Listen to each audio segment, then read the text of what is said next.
What does man health mean to me? Well, it's unique. It's a big statement, but it's the most effective mental health service I've come across. Why is it?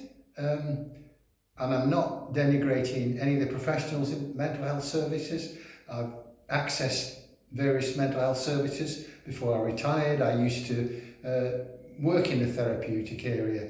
But what Man Health has that they don't have is time.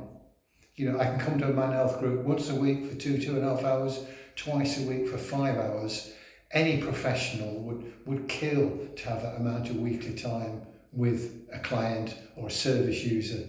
And that time is so important. You get to know each other, and the service is run by people who have done the journey, they've been there, they know what it's like. And you end up with a community, you end up with comradeship. There's no sophisticated techniques. Yes, there's useful information, but it's just that being there with people, actually understand, and actually perhaps the only place in your life where you're not judged. There's a line in The Joker about what's the worst thing about having a mental illness.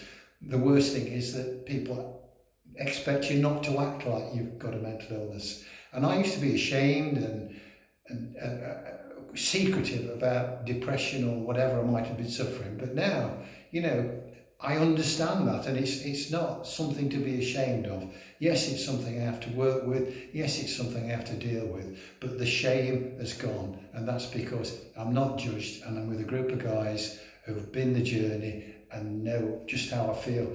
What's the bottom line? I think the bottom line is I'm actually with people who care, and that makes a huge difference to know that people actually care about what's going to happen to you. You know, what's life going to bring you, and that makes them unique. Nobody else can do that, and for that I'm very grateful.